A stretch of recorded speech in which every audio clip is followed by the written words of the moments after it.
Hello everyone. आज मैं भारतीय संविधान का बहुत ही महत्वपूर्ण भाग 18 आपातकालीन प्रावधान के बारे में डिस्कस करूंगा। तो सबसे पहले हम डालते हैं भाग 18।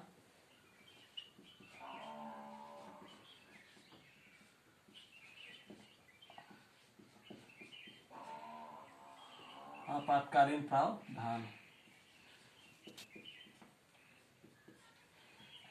देखिए, आपातकाल 3 प्रकार के होते हैं। पहला राष्ट्रीय आपात, और दूसरा राष्ट्रपति शासन, और तीसरा होता है वित्तीय आपात। तो हम इन सभी को एक तुलनात्मक तरीके से पढ़ेंगे। पहले आधार जानेंगे, फिर घोषणा कैसे की जाती है, फिर समयावधि, उसकी समय की अवधि कितनी होती है, फिर उसके प्रभाव, सबको हम एक तुलनात्मक तरीके से पढ़ेंगे तीनों। तो इसके पहले 3 भाग हम देखते हैं।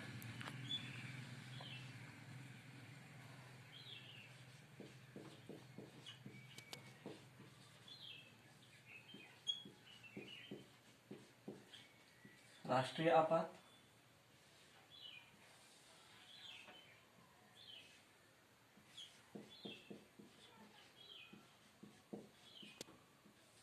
राष्ट्रपति शासन, और फिर तीसरा है वित्तीय आपात।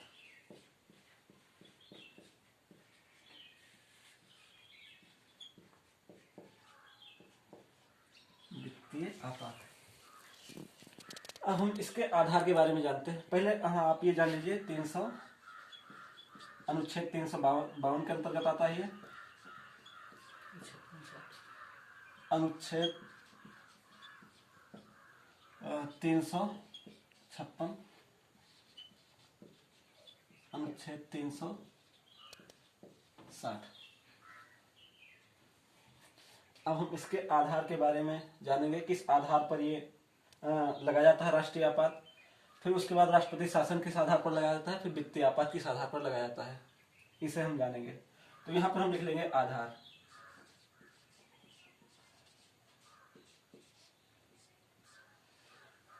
देखिए, पहले तो बाह्य आक्रमण इसका आधार होता है। बाह्य आक्रमण के समय, बाह्य आक्रमण, और फिर दूसरा होता है युद्ध।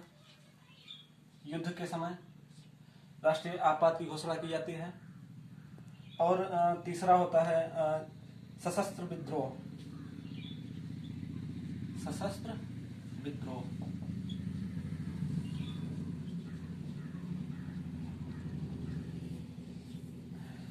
देखिए, इस सशस्त्र विद्रोह का नाम पहले आंतरिक अशांति का शब्द दिया गया था, लेकिन 44वें संविधान संशोधन 1978 द्वारा जब जनता पार्टी की सरकार बनी, तो इसका नाम सशस्त्र विद्रोह के नाम पर कर दिया गया।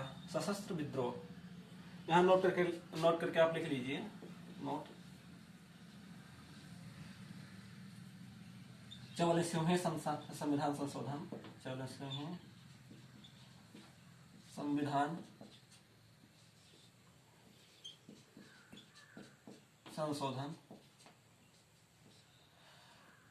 1978 द्वारा आंतरिक अशांति,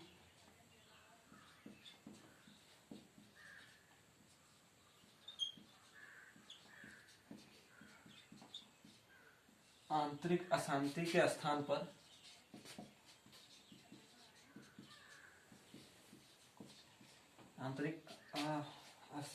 आंतरिक अशांति के आधार पर सशस्त्र विद्रोह शब्द दिया गया। सशस्त्र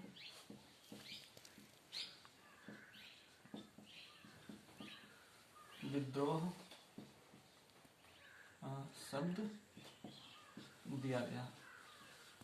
देखिए, आंतरिक अशांति के नाम का उस समय जो सरकार थी 1975 में इसका दुरुपयोग किया गया आंतरिक अशांति के नाम पर। इसीलिए जब 1978 में जनता पार्टी की सरकार बनी, तब उसका नाम सशस्त्र विद्रोह रखा गया, कि सशस्त्र विद्रोह। फिर आप आ जाइए राष्ट्रपति शासन। अब हम राष्ट्रपति शासन के आधार की बात करें तो राज्य में संवैधानिक तंत्र का विफल हो जाना। जब राज्य का संवैधानिक तंत्र विफल हो जाता है तब राष्ट्रपति शासन की मतलब स्थिति आ जाती है। या फिर सरकार बहुमत न सिद्ध कर पाए, जब कोई सरकार, जैसे अभी हाल ही में आप लोग देखे थे महाराष्ट्र में हुआ था, मध्य प्रदेश में जब सरकार अपना बहुमत न सिद्ध कर पाए तब राष्ट्रपति शासन की स्थिति बन जाती है। तो इसमें सबसे राज्य का संवैधानिक तंत्र विफल हो जाना, राज्य का संवैधानिक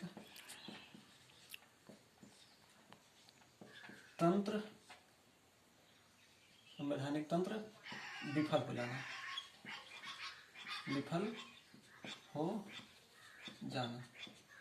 ये राष्ट्रपति शासन का आधार हो गया। अब हम वित्तीय आपात के आधार की बात करें तो भारत की अंतरराष्ट्रीय साख में, मतलब अंतरराष्ट्रीय क्रेडिट में भारी गिराव प्रभावित हो जाना। भारत की अंतरराष्ट्रीय क्रेडिट में भारत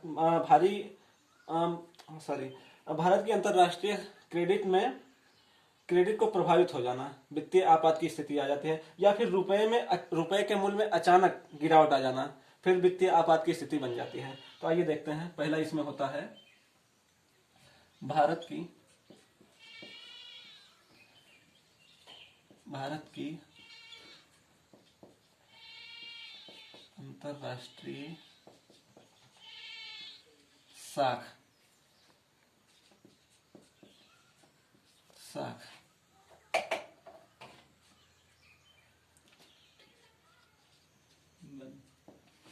भारत की अंतरराष्ट्रीय साख क्रेडिट में अचानक क्रेडिट का प्रभावित हो जाना, क्रेडिट का प्रभावित होना। और दूसरा इसका आधार है रुपए के मूल्य में भारी गिरावट, रुपए के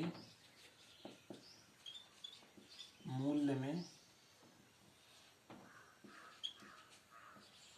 अचानक भारी गिरावट। ये तो इसके आधार हो गए, मतलब इस आधार पर वित्तीय आपात की स्थिति आ जाती है। अब हम बात करेंगे घोषणा की, कि इसकी घोषणा कब की जाती है।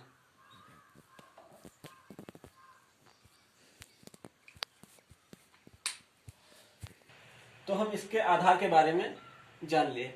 अब हम इसके घोषणा के बारे में जाने, तो मतलब घोषणा राष्ट्रपति द्वारा कैसे की जाती है। तो यहां डाल लेंगे हम घोषणा। देखिए राष्ट्रपति द्वारा,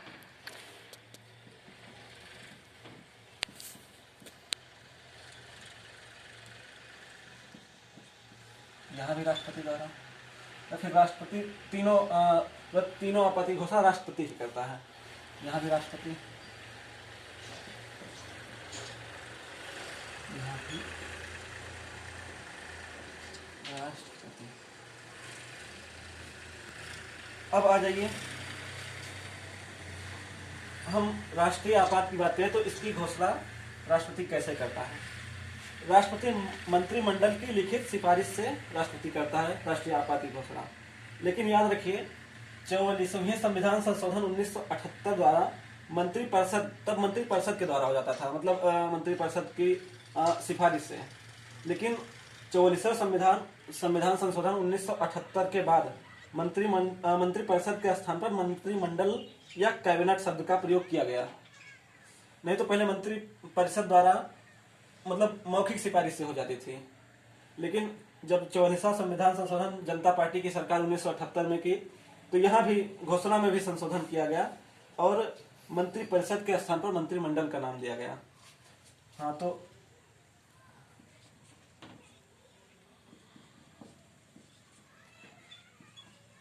मंत्रिमंडल की लिखित सिफारिश से, ना कि मौखिक सिफारिश से, लिखित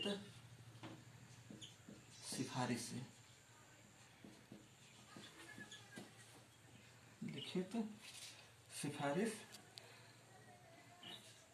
से राष्ट्रपति द्वारा। देखिए सिफारिश से मंत्रिमंडल। लेकिन यहाँ नोट करके आप लिख लीजिए, नोट 44वीं संविधान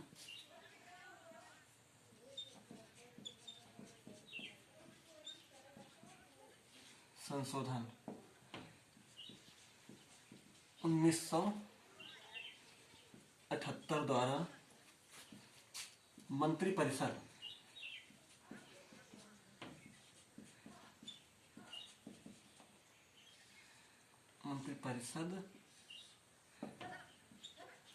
के स्थान पर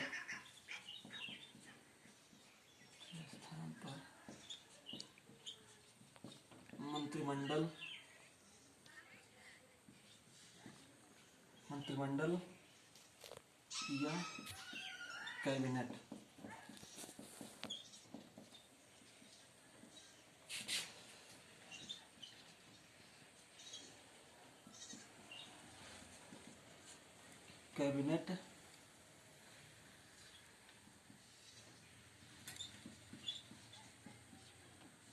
शब्द का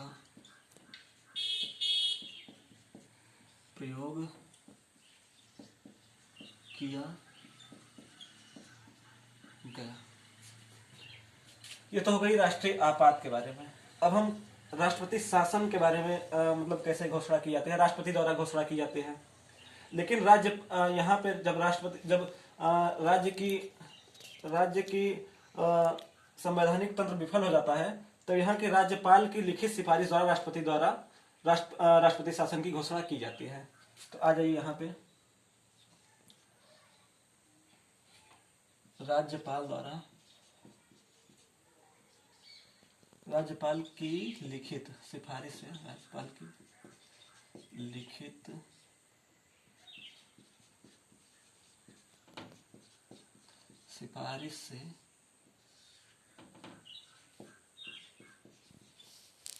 राष्ट्रपति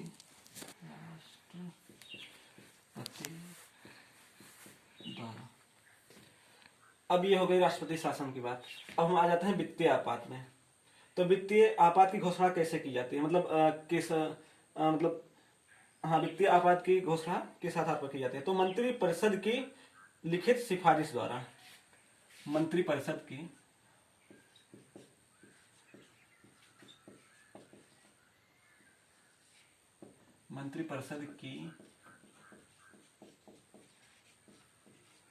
लिखित